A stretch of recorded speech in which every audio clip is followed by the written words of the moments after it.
I want to thank you guys for coming out to the call tonight. I know this is a extremely busy week for everybody with Christmas just 3 days away. Everybody's getting prepared for the holidays with family and friends and relatives. Um, Tonight's class is going to be fairly short. I don't really have a presentation for you tonight other than I'm going to kind of go over some of the things I'm going to be doing next year, some of the changes I'm going to be making, and in hopes to spur you guys into thinking about your business for next year as well. But before we get started, this is my weekly Here to Help You webinar for those of you that haven't been to one of these before. I think most everybody here on the call tonight has been to one of these. But for those that watch it through the replay that haven't seen one of them, I do these calls every Monday night for you guys. I usually come on, do some sort of presentation or a demo of something or probably a video. And then I'll take your guys' questions after that, or answer the questions I got in emails, and then I'll take your guys' questions after that.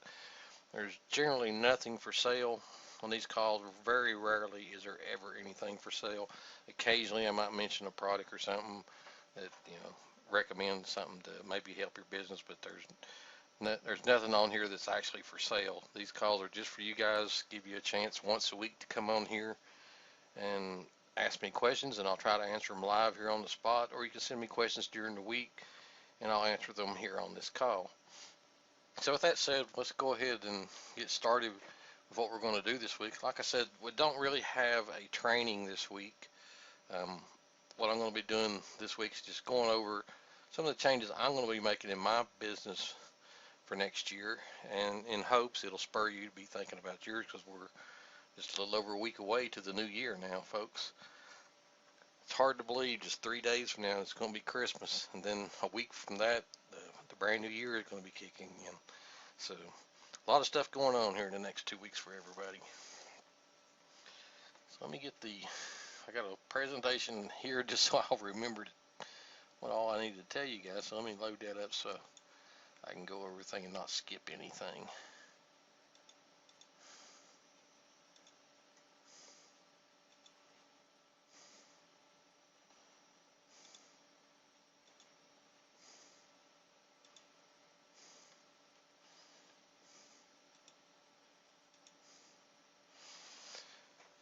Okay, so like I said, this is not really a training. I'm just going to be going over things that I'm going to be doing for next year, and I hope that you're getting prepared for next year as well.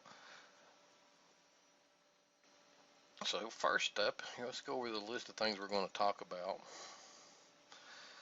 I'm going to be making these 4 changes I know in the next year. There's going to be changes to the Here to Help You webinars, and I'm going to talk about some podcasting that I'm going to be doing next year. And I'm going to actually get into magazine publishing next year. I've tried that once before, back in 2011, I think it was. I tried publishing a magazine. It didn't work out too well, but I'm going to try it a little different way this year, and I hope it'll work out this time. And then I've got a brand new business model that I'm going to be working on for next year. It's not going to take over any of my current business models, but it is a new one that I'm going to go into, the one that I've wanted to do for a while. And I've gotten some recent training on it, and I'm going to give it a shot and to see how well it works out. So first off, let's talk about the changes to the Here to Help You webinars. I started these in March of this year, and it started out, if you guys remember, the ones that have been with me for a while, I sent out a survey asking people where they stood in their business and what they would like to learn about in internet marketing and online marketing. And from that survey, I did a live webinar and just went over the results. And from that survey, it was pretty clear to me that everybody would like to have some sort of a weekly training of some sort, or a chance to ask questions to somebody live and not have to deal with support desks and that type of thing. So that's what spurred the whole Here to Help You webinar thing, was that survey that I did back in March this year. Now, I've used this GVO conference software for years, and for the most part it works really well. I mean, when I upload these presentations, sometimes if I don't make the fonts big enough in the presentation, it'll skew them and make them too small and I can't read them, or it'll make them the format go wild or something. And we all know it has problems with doing videos because it is a flash-based conference room. And then the desktop, sharing the desktop is just a total nightmare. That's all changed here recently. I mean, before they did their upgrade to this new version of their software, it was really stable and you could do all those things, didn't have any problems. But when they made this last update, which was about a year ago, um, the videos and the desktop sharing is just, totally unreliable. And, you can't have that with a webcast. You have to be able to do those things. So I've decided to go ahead and switch conference software. I'm probably going to go with GoToWebinar since that's the norm of what everybody else uses. Plus, it has inbuilt recording of the webinars for replays. Now, I haven't got to try that yet, but I have been experimenting with a demo account, so I'm hoping that that works out. Maybe I won't have to use Camtasia, which would be less resources going on my computer to actually create the replays. So, like I said, GVO's worked great for me for years, but here in this past year, it's just been really limiting, especially when I want to play a video or do something sharing out to desktop. It just causes a lot of problems. And it being flash-based, Flash causes people a lot of problems on their computer just, watching videos in general through Firefox and Internet Explorer and browsers, that have problems with Flash. So I guess switching over to, an actual conference software, it'll probably stabilize things and make it better for that.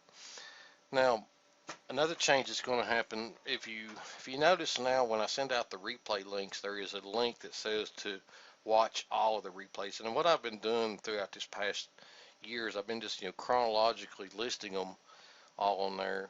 And, every one of them's been available in that one replay page. Of course, I send out the direct link to the last one for the people that just want to watch the last one. But in 2015, I'm actually going to stop doing that, sending out a link that has all of them listed on. I'm going to start expiring them. Now, what I mean by that is I haven't decided what time period yet, probably 2 weeks or a month, something like that. But I'm going to archive them after so long so that they don't take up so much room on my server. And I'll be storing them over on Amazon S3 and giving archive access to them in a different way. Dave says a couple of platforms worth a look at are Webinar Jam and Easy Webinar. Both have built-in replay. I haven't tried to look into Webinar Jam, but I have looked into Easy Webinar. It is one I've been considering. So, like I said, I don't know for sure, but I am going to be switching software. Like I said, I can't deal with this not being able to play videos and share desktops. So that's two things that really bug me by not being able to do that. Anyway, back on the expiring of the replays. Like I said, I haven't decided yet if it's going to be 2 weeks or a month, but I'm definitely going to expire them and then archive them, and I'll make access to the 2014 and then the future ones in 2015 available through an archival method. And if any of you guys know anything about OS Commerce and would like to help me with that, be sure and send me an email because I am looking for some help with that. It's not that I don't know OS Commerce, just I don't know if I'm going to have a whole lot of time to deal with this thing. So I might be willing to source this out to somebody else that wants to help me with that on a weekly basis. Then the next thing I'm going to be is I'm going to be adding a new feature to the Here to Help You webinars next year. Like I said, these webinars got started from a survey that I sent out, asking people where they stood in their business and what they would like to learn and where they were struggling. I'm going to be doing a survey sort of like that, but it's going to be sent out to my regular list, probably every 4 to 6 weeks. I'm going to send out the survey again. I'm going to be asking people, just one simple question: what business model would you like to get started in that you feel like you need help in getting started with it? So what I'm going to do is I'm going to take all those replies that I get back, and I'm going to try each week to do a basic getting started in that business model. It'll probably be, a 15-20 minute basic breakdown of how to get started in a specific business model. Now, when I'm talking about a business model, I'm not necessarily talking about, pay-per-click or email marketing or anything like that. I'm more or less talking about somebody who wants to get started in the diet and fitness niche. What's the best way to get started in that type of thing? So, it may not be an actual business model startup, but I may have that worded a little bit wrong. But anyway, that's a feature I'm going to be adding to the webinars next year. And like I said, I'm going to send out, the survey, every 4 to 6 weeks or so. As the start running low on suggestions, I'll send out the survey again to ask people again. And I feel like that'll help a lot of people, that may be curious about how you get started in a certain business model or niche to get started with it, because a lot of people would like to do something online, but they're not exactly sure where to start with it. I mean, you can buy just all kinds of trainings on how to do various things in it, but nobody really breaks it down and says, if you want to do this, you need to start here and work this plan. So that's kind of what I'm going to be doing next year. It's just giving people a basic breakdown of where to get started and some steps to follow.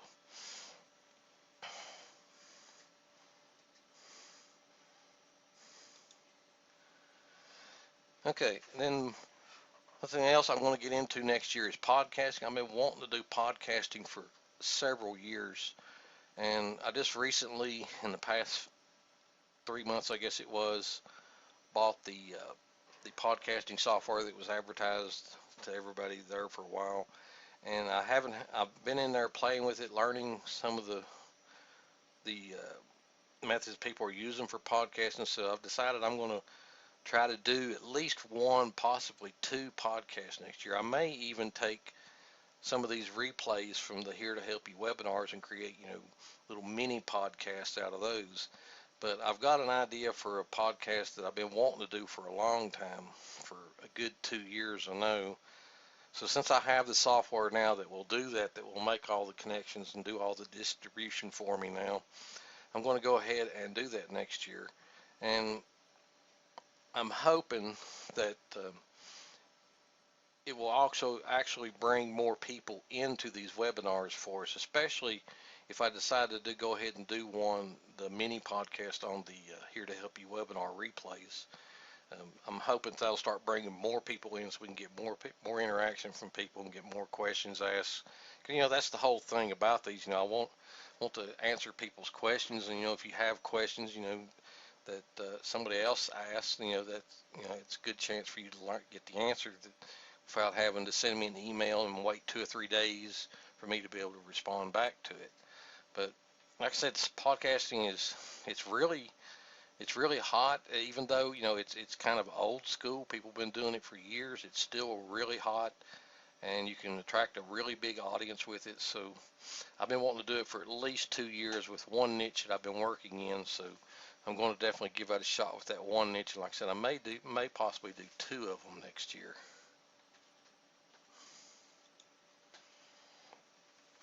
And then, like I said, one of the things I'm going to do again next year is try publishing a magazine again.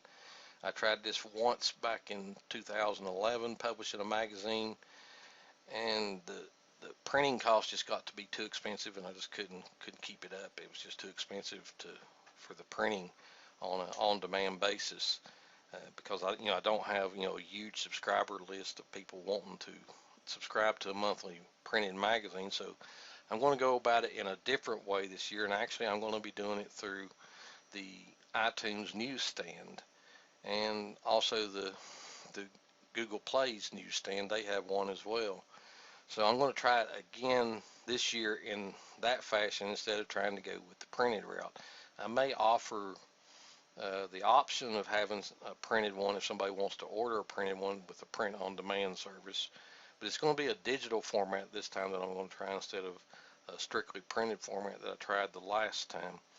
And the one I'm going to be doing is on the personal finance guide that I have, that niche that I have that one product in. I'm going to be actually doing it in that niche. It's probably going to be a weekly or bi-weekly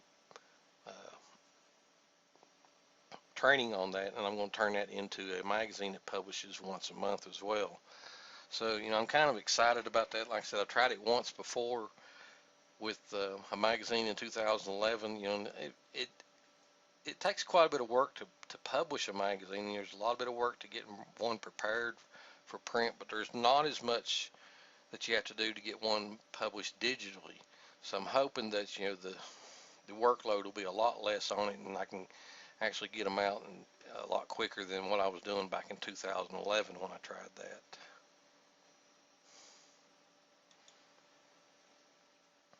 Now, the new business model that I'm going to be working on next year is I'm going to be doing a whole lot more WSOs and taking those WSOs and putting them on their own website and get into website flipping.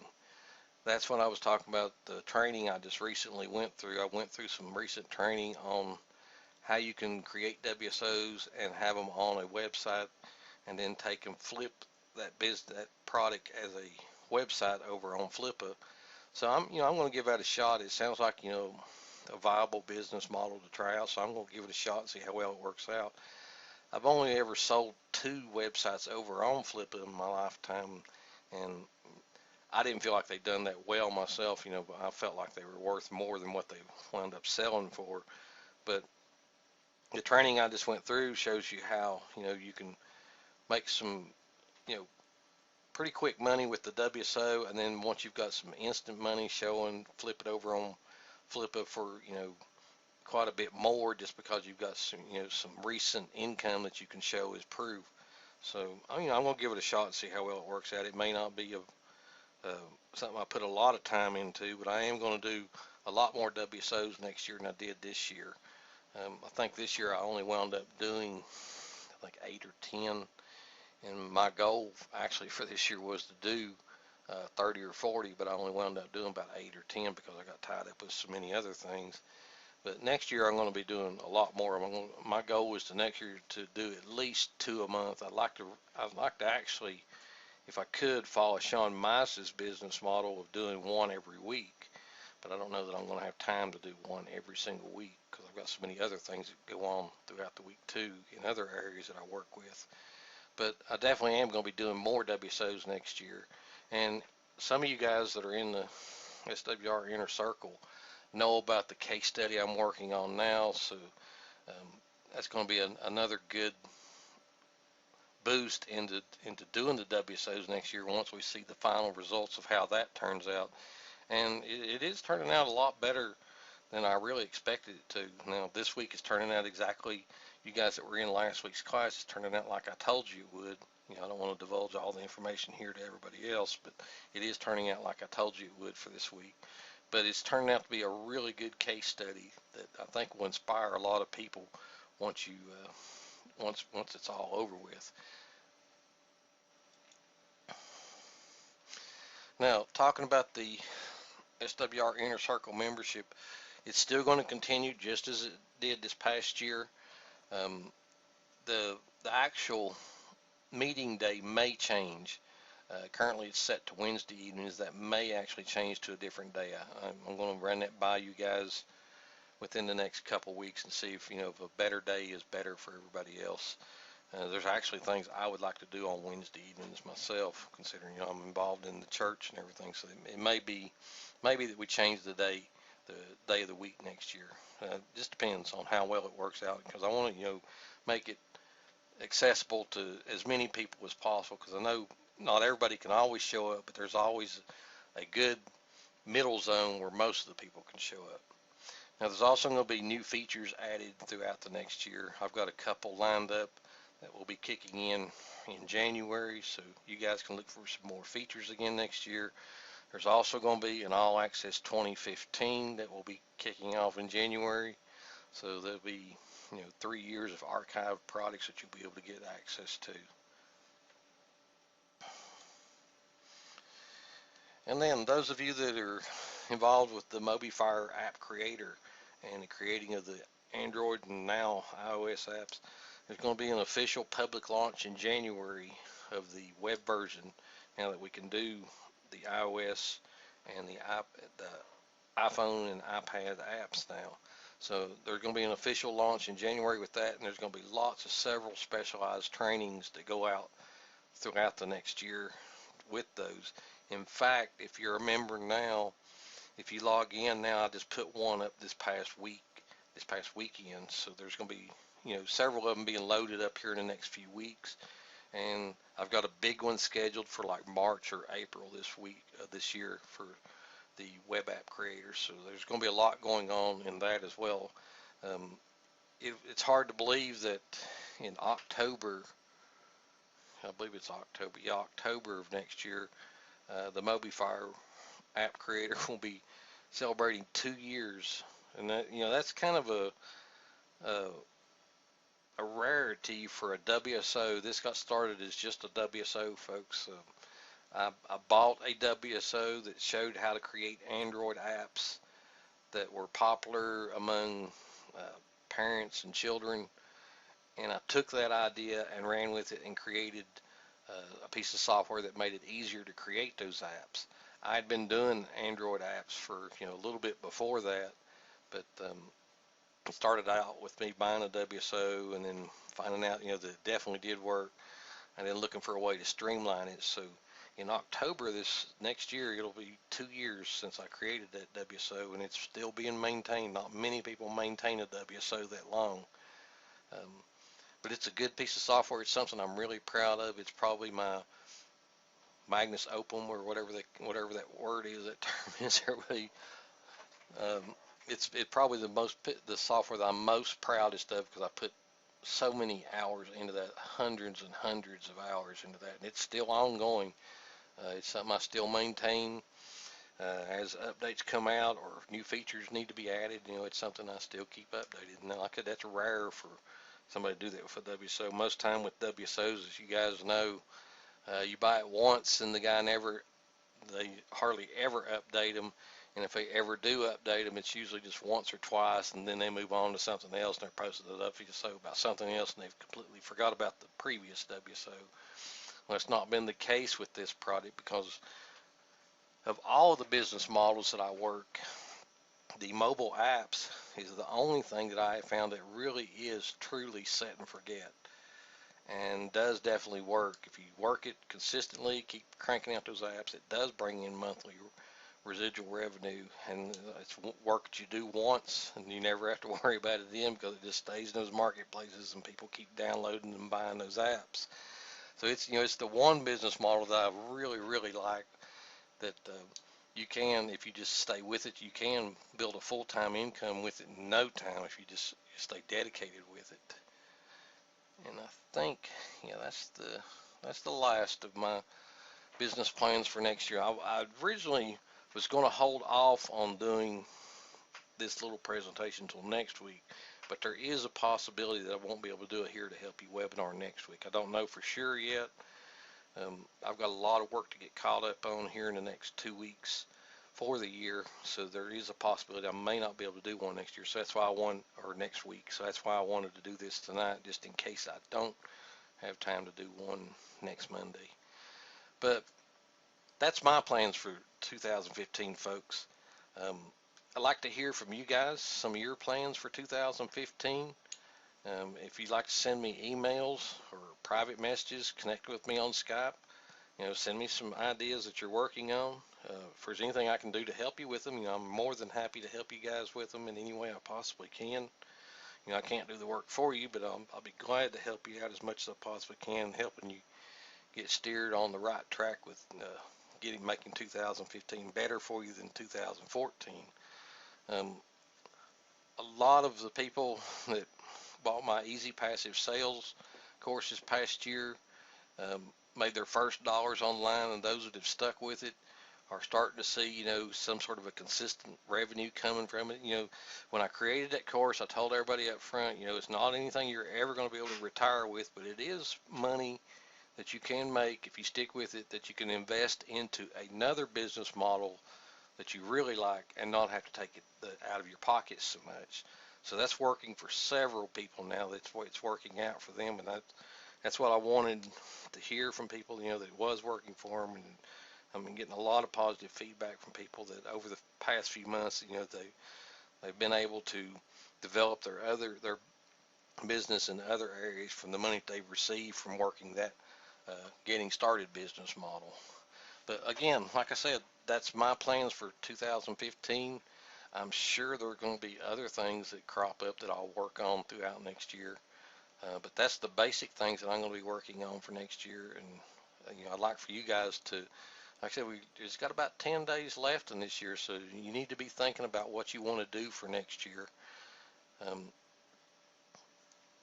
it never hurts to plan ahead and at least have things written down that you want to work on. Even if you don't have a plan on how to work them, it doesn't hurt, to have some sort of an idea of what you want to do for the next year.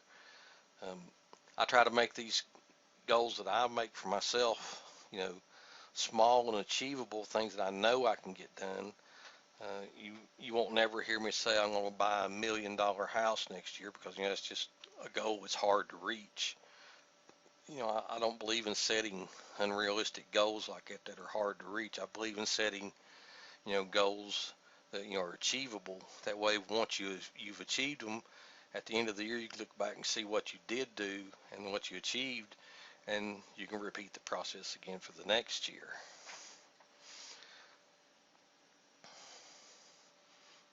Okay, let's go back to the chat now. You guys have any questions? Is there anything that you'd like to ask about a business model you're working, or something that's coming up for the next year?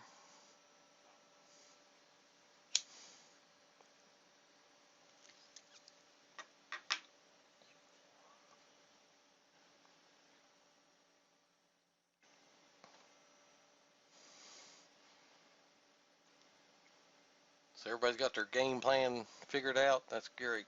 Like I said, if you have questions, you can send them to me through emails too, as well, or the private message board, or if you're in my Skype contacts, you can contact me there as well. But I'll be glad to help you guys in any way I possibly can to get you started out next year.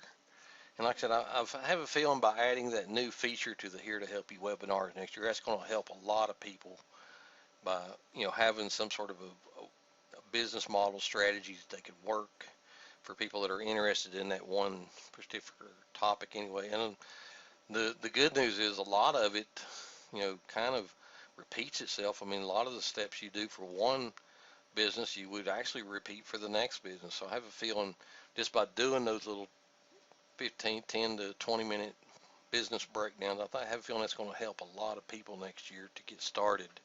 Because I get questions all the time in email about how do I get started in this niche, or how do I get started with this blog, what should I do with this membership site, how do I develop this product, and that kind of thing. So I have a feeling doing those little short trainings like that next year will help a lot of people. Okay, well, if there's no questions, let's go ahead and answer our questions I got in emails this week. I only got 3 this week. The first one says, can you explain what gravity is in ClickBank, and would you consider doing a ClickBank tutorial on one of your calls? Okay. Gravity in ClickBank, if you go to the ClickBank marketplace and you're looking for products to promote over there as an affiliate, you'll see a gravity listing, and they don't really come right out and tell you what the algorithm is for generating gravity over on ClickBank. But for the most part, and we've pretty much figured this out as internet marketers, that gravity is directly related to the amount of affiliates that are promoting a product. The higher the gravity is, that means there's more people out promoting that product as an affiliate. Now, there is another underlying factor in gravity that we don't know exactly how much it plays into it, but we do know that with ClickBank, you generally set it up for one main product, but then you're allowed to add 499 other products into that account. Now, only the one main product gets shown in the marketplace, but you have the ability to sell many other products through ClickBank through that one account, and it kind of helps if you have a lot of different products that you're selling to actually boost the gravity as well. We've seen evidence of that when you have multiple products that you're selling over on ClickBank, how it will boost the gravity of the main product that you're listing over in ClickBank.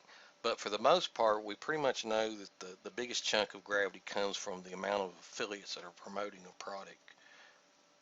And then the second part says, would you consider doing a ClickBank tutorial on one of your calls?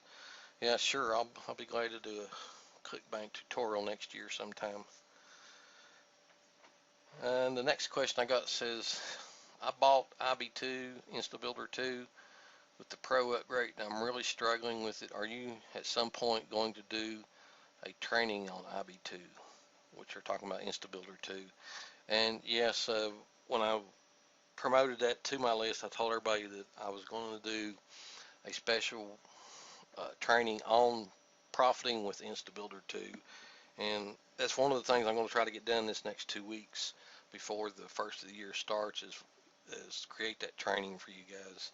I think Kay's not on our call tonight, but Kay sent me an email just a little while ago telling me about how she went to some trainings on InstaBuilder 2 and said that they didn't really help her. They didn't answer none of the questions she had. So she wanted to know if I was still going to do one. So yes, I am going to do a training on InstaBuilder 2, just like I promised everybody I would. And that's one of the things I've got scheduled to get done this next 2 weeks, is to do that training. I promised you guys. And it doesn't matter whether you bought InstaBuilder through me or not. You'll be able, everybody's going to have access to it. I'll send out the links to my whole list because it is a good product. You know, I've used it a lot here since I bought it. In fact, I used it this past weekend to create another sales funnel with it. And after going through one sales funnel with it and figuring out how to use it, this past weekend when I did another one, it was just so much quicker and faster after I've been through it once. So I'm definitely going to be doing a training to show you guys how to use it and to make money with it.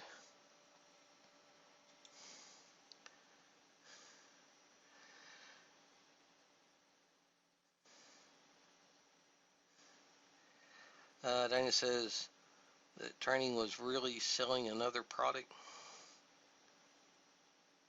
Their training was really selling another product.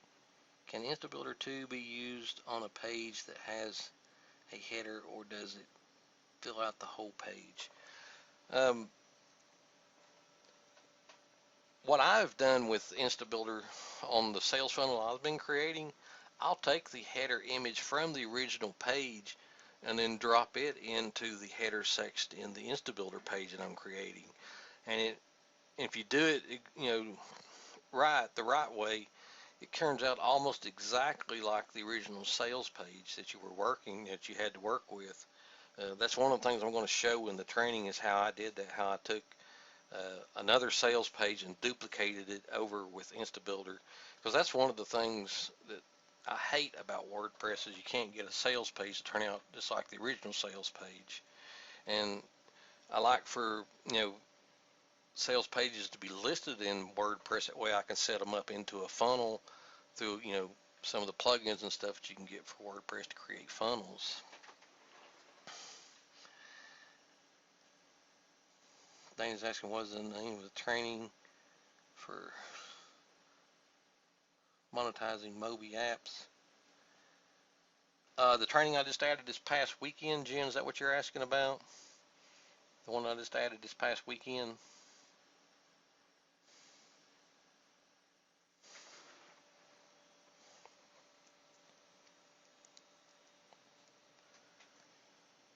Okay. The one I just added this past weekend was Magazine Warrior 2. Having the reseller access through Apps Moment, I was able to put the Magazine Warrior 2 product inside the membership site. So that's what I added this past weekend. This week I'm going to be adding a whole bunch more of their individual workshops in there as well.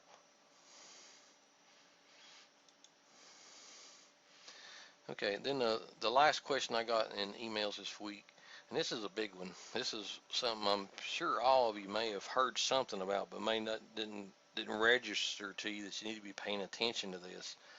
The question is, what is this VAT thing I keep hearing about, and how does it affect me?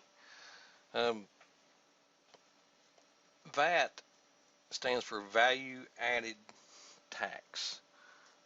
think that's what it's saying. What that's saying, value added tax. And basically, you could equate it back to sales tax that we have here in the U.S.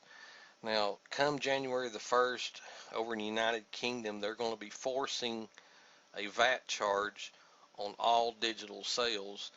Now, a lot of UK vendors have been doing, charging VAT for a while, especially on products, that get shipped. They've been charging VAT for a while on that. And now the UK is going to force it on all digital sales, no matter if it's something you actually ship or not. If it's something you deliver, download, they're actually going to force the UK vendors to start charging a VAT charge. Now, like I said, it equates to what we have as sales tax here in the United States. And there's a lot of states here in the United States that have, put it up to vote in their state referendums to charge sales tax for digital sales, and it's pretty much failed in every one of the elections.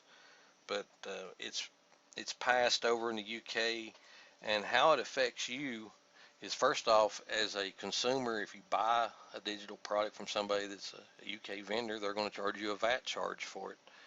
Now, the amount of VAT changes. It's just like here in the U.S. Each state has a different sales tax rate, so it's going to change over in the United Kingdom as well.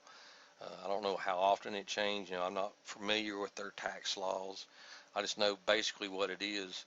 Now, some UK vendors have been charging VAT for a while on digital products as well. I've bought several digital products that I've had to pay VAT on, and it just depends on how they have their business set up, why some of them were charging it already and then some of them weren't. But come January the 1st, everybody's going to be forced to charge it over in the UK if you want to sell anything online, whether it be a physical product or a digital product. It doesn't really matter.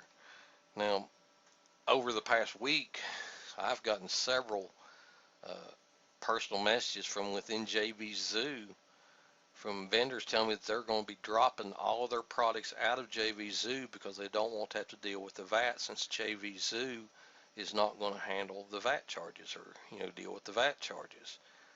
So it's going to affect a lot of people in a lot of different ways on how this actually turns out. And it's from the way I understand it, the UK is even wanting to collect it from people in the US that sell to people in the UK. They want you to charge a VAT and then pay the VAT. Now, how they're going to enforce that is, I don't know. I don't know how they could enforce that from within another country. Somebody made the comment that they're probably working out some deal with the IRS here in the United States to try and collect it. And that's entirely possible. That could happen, I guess. Wasn't that long ago when you were warned that when you sold products through PayPal as your payment processor, that PayPal would send out 1099 forms. Well, they never did really send out 1099 forms, but PayPal does report back to the IRS the money that they made from you as a merchant over in their payment processor. So a lot of people have gotten a surprise letter from the IRS, wanting to know why they haven't paid taxes on the income that PayPal has verified to them that you made. And that's why it's always best if you're going to sell something online as a business, and you need to treat your online business as a real business, to do things that you need to do to stay, in current with the laws and not get surprises like that. There's been several people, like I said, that didn't figure that would ever happen. They got a surprise letter that they were being audited from the IRS because of a report that they got from PayPal, that PayPal said that they had made that much money off of their revenue from that vendor. But now, how the VAT's going to affect people here in the United States, like I said, I know if you buy something from somebody that's a vendor in the UK, you're going to pay a VAT to buy it, that charge that they're going to charge for it.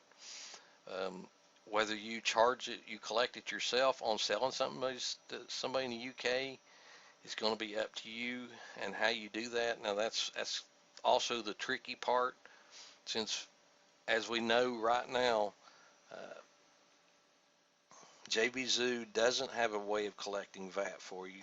Warriors Plus doesn't have a way of collecting VAT for you. Neither does Pay.com. Neither does Product Pay. The only ones that I know that do have it set up where they can collect it for you and pay it for you to keep it all up to date and everything is ClickBank and Zaxa are the only two affiliate networks I know that will deal with the VAT for you in the case of selling something to somebody in the UK. Do you take the chance that you don't charge it and get by with it? Yes, you could. Like I said, there are people, you know, I wouldn't doubt there's thousands of people that have never paid the IRS on anything that they've sold through WSOs or digital products that they sell through PayPal. But you never know when, you know, the IRS is going to do an audit on you, and they can go back 7 years. If, you know, if they do get a report back from PayPal that they've, you know, collected money from you and you haven't reported, you know, you take that chance. Personally, I don't like taking that chance myself. That's why I keep everything in QuickBooks. Everything I buy, you know, goes down as an expense, and everything I collect comes in as income. And then at the end of the month, I do a quarter or a monthly report and then a quarterly report. And if I owe sales tax on it, or not sales tax, but income tax on it, you know, I'll make allotment for that. Now, a lot of the UK vendors, from what I understand, are going to switch over to ClickBank. And I've heard a lot of them saying they're going to switch over to Zaxa as well, but Zaxa does have a monthly charge. So most of them are going to, that I've heard, that don't want to have to deal with it themselves, are going to switch over to ClickBank and let ClickBank deal with collecting it. Again, like I said, I don't, you know, since I don't live in the UK, you know, can't tell you what's the best way to handle that. I do know it's going to affect everybody though come January 1st when they do enforce it. And if they do, you know, if the rumors are true, they are working out some deal with the IRS, it could come back to affect everybody in online marketing that has sales that are, you know, over in the United Kingdom.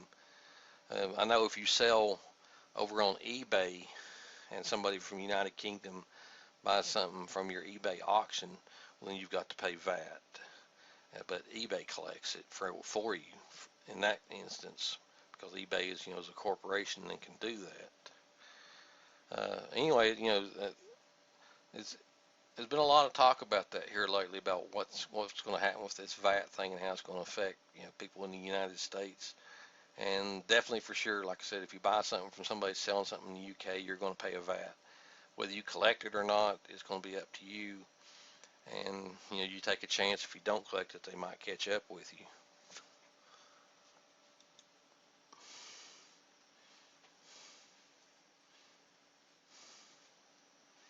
I think so. That's what I figured is, okay, I think so. ClickBank has started charging us UK people VAT 20%. So it's 20% is what they charge with. That's a lot, isn't it? 20%. I know sales tax over here in the United States, you know, it varies from state to state, but it averages, you know, 8 to 10% in most places. Some states have it really low. Virginia, for example, it's only like 4% in Virginia, but they make up for it in other ways. But yeah, for 20%, that is awful high, isn't it? Well, you know, the products that I've bought in the past from UK vendors where I had to pay VAT, it was pretty high. I don't remember how much it was, but I do remember it being, you know, pretty high, having to pay that. But 20%, that's pretty high. It may be that, you know, if I'm going to play it by ear myself and see how it works out. I may start switching some of my products over to ClickBank and let ClickBank deal with it.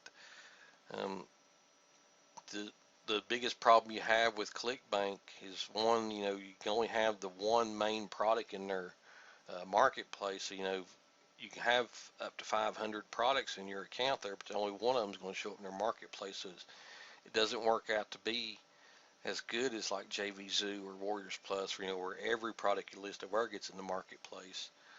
But um, if they do work it out to where they can, you know, IRS and the UK work together to try to collect it from people. It may be that a lot of people switch over to Zaxa and ClickBank. Now, Zaxa, you can have every product you list over there in your marketplace. And like I said, they will deal with the VAT for you.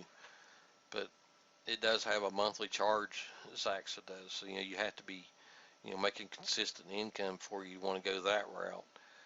ClickBank does charge more for their processing of the payments for you, but it's kind of like a buffer between you and PayPal, especially in a product launch.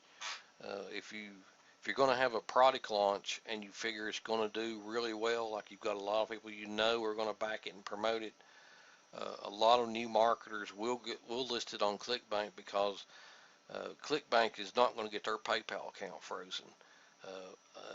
An individual vendor like me and you, if we were to have a huge product launch that would sell $50,000 or $100,000 worth of product in a day or so, ClickBank is going to red flag our account and possibly freeze the account. I've known that to happen to several marketers that they came out with a product that they knew were going to be other people promoting it, and they wound up getting their PayPal accounts frozen and caused a lot of problems. In fact, that happened with Video Maker FX.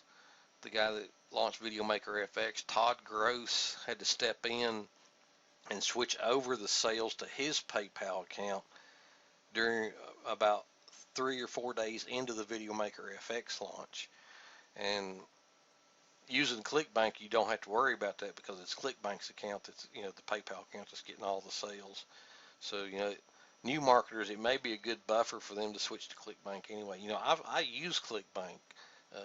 I have 3 ClickBank accounts. One is just strictly an affiliate account, but I have 2 products listed over in ClickBank that I actually sell over there.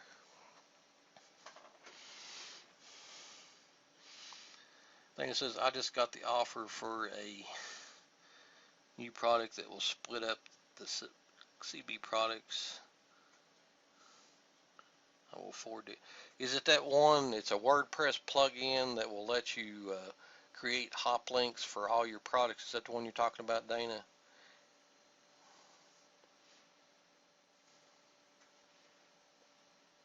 Because I bought one this few days ago that does it. It's a WordPress plugin that will let you create hop links for every product that you have. But yeah, David Taylor, yeah. That's who the email I got it from about too. I bought that too, but it's still, you can only have the one main product listed over in the marketplace, but it does help in that, it creates those individual hop links for you for the individual products, and you can have individual affiliate promo pages. So, it does help with that part, but it still doesn't help you with having all of your products listed over in the marketplace. Is it worth getting for $9? I think it was. And I think if you close out the browser, it gives you a $2 discount. Yeah, it's definitely worth it. I've got a PHP script that I crafted of my own that I had been using for years for my 2 ClickBank accounts over there. And that plugin does basically the same things that script that I wrote does. It's just a lot easier to use. So, I use that script that I wrote myself, and I'm probably going to be switching over to that plugin since it does the exact same thing. So yeah, I think it was like $9. It's worth that just to have something that will do that for you.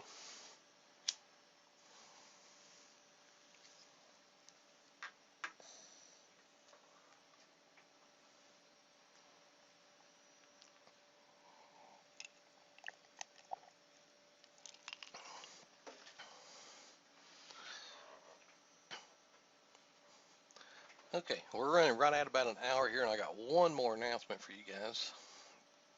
If you remember, if you opened my email last week, I told you that on this call I was going to be telling you more, giving you another hint about the Christmas gift I have scheduled for you guys this year.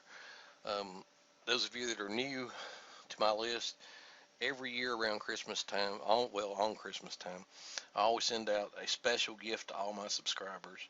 Um, and it takes me some time throughout the year to figure out what I'm going to send, because I like to send something that's out of the ordinary instead of just a package of PLR or master resale rice, something that you can get everywhere else. I like sending out something better than that. So this year I've got a really good gift for you guys, and you'll be getting it on Christmas Day, and I'm actually still working on setting it up. But it's a gift that's going to help you throughout your business next year, all year long. You'll be able to use it daily, weekly, or monthly, depending on how you want to use it. But it's something that will help everybody, no matter what niche you're in, no matter what business model you're in. It's going to be able to help you out with that throughout the whole next year. And like I said, I'm still working on getting it set up. I've got most of it set up now. I've been working on this website for since April. I think it was April I started working on it. And I've got all the content in there. I was going to now figure out, get the rest of the setup working so that I can send everybody the links to get their accounts set up in it. But it's a really good gift this year. It's something I put a lot of thought into. I know you guys are going to like it, especially if you use it. If you use it, it's going to help you tremendously next year. But that's the hint I wanted to give you guys. Like I said, you'll get it on Christmas Day. Be sure and open your email for me Christmas Day. You guys have any questions or anything else before we call tonight? We're running right at about an hour, so if there's any other question, I guess we'll go ahead and call it out. I actually didn't think we were going to run an hour tonight, but here we have.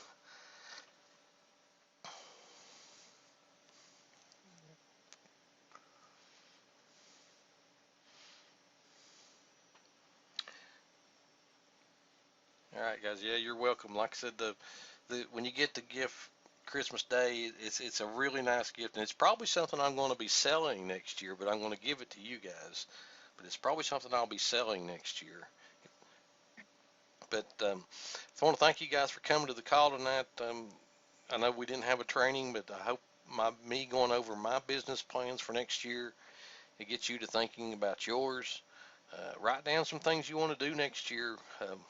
My recommendation, like I said, is write down small goals that you know you can achieve, something that as you achieve them, you can look back this time next year and see what you've accomplished.